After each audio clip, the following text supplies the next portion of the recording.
امروز همونجوری که از تایتل و تامنیل معلومه میخوام براتون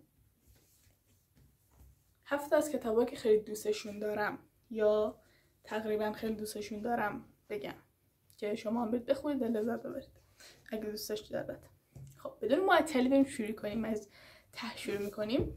بیشترشون هم قبلا گفتم راجبشون توی چنل یا میخوام بگم، به هر حال ولی گفتم بیشترشون. اولی کتاب مادمازل شنله. بذارید من برم جلوتر. خیلی جلو نیومدم، حالا بهتر شد. کتاب مادمازل شنل یا هر چیز دیگه که دوست اسمشو بذارید که همونطور که از اسمش مشخصه بایوگرافی یا بیوگرافی یا زندگی نامه خانم شنله. من خودم زیاد تو کار فشن و اینا نیستم و پیشم نمیگیرم، ولی به نظرم این کتاب برای هیچ کس خالی از لطف نیست و خیلی زندگی جذاب و پرتنشی داره. بالا و پایین زیاد میره و میاد. من خیلی عشق کردم با خوندنش. کتاب باریکی نیست ولی خیلی قشنگه و پیشنهاد میکنم براتون که بخونید. فکر نکنید که صرفاً راجب مد و لباس و ایناست. راجب اونام هست ولی خیلی چیزای دیگه هم هست. خیلی کتاب بعدی کتابیه که باید باز آگاهی بخونیدش. ببینید کتاب بی حد و مرز. این کتاب داستان نیست که جیم کویک تو این کتاب بیشتر در راجع به این حرف میزنه که چجوری از چه راهکارها استفاده کنیم تا بهتر یاد بگیریم. مثلا تندخوانی، چه میدونم چجوری وقتی این متن میخونیم بیشتر تو ذهنمون بمونه و اینطور چیزا. حالا مثلا چند تا از توی لیستش سرفصلاشو واسهتون میخونم. مثلا حافظه، تندخوانی، تمرکز، چطور این کتاب را بخوانیم و به خاطر بسپاریم، همونی که میگم بیشتر تو ذهنمون نگه داره چیزا رو. آره اینم کتاب خیلی مناسبه اگه درس میخونید، اگه میخواید زبان بخونید، اگه هر چیز دیگه میخواید بخونید و میخواید خیلی دقیق تر بخونید و خیلی هم معطل نشید. نه معطل حالا به هر حال میشید. بذارم کتاب خوبیه برای کسایی که میخوان درس بخونن، زبان بخونن یا حتی کتاب بخونن. آره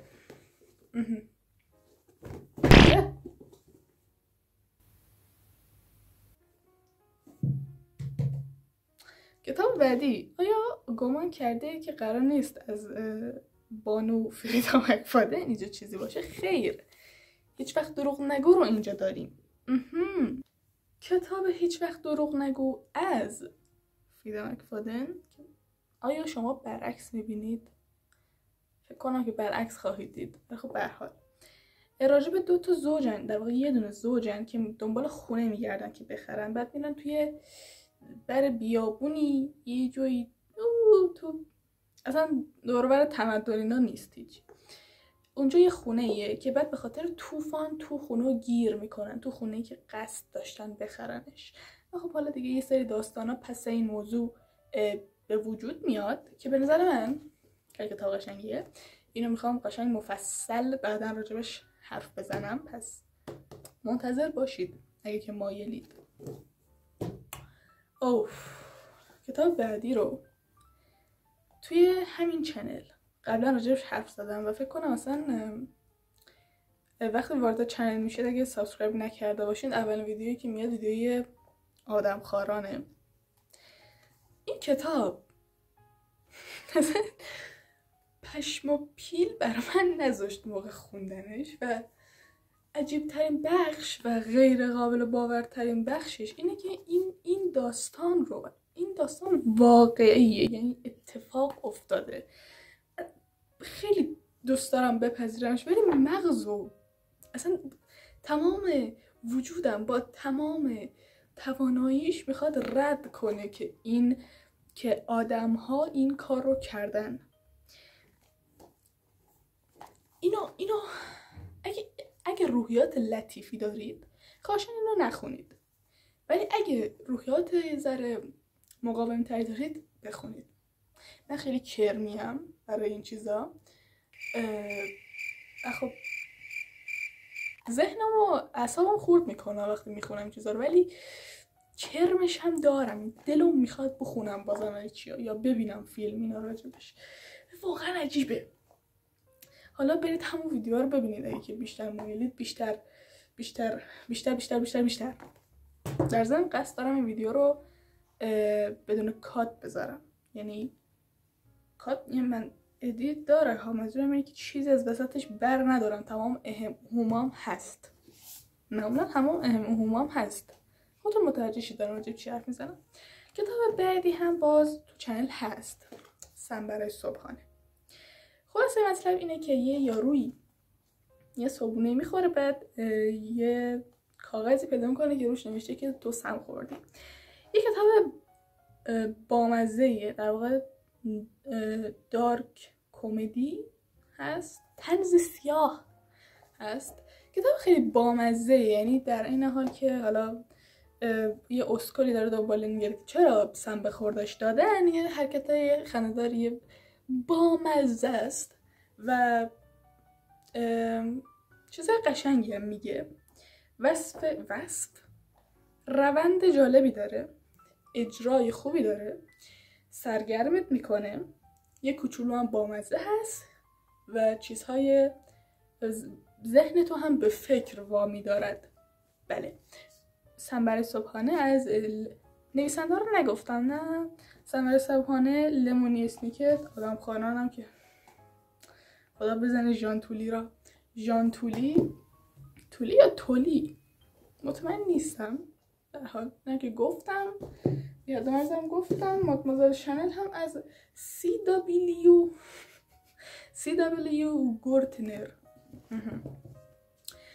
کتاب بعدی فکر کنم اسمشو شنیدید، خیلی زیادم شنیدید، ولی من بازم میخوام بگم چون میتونم و چون دوست دارم. انجمن شاعران مرده.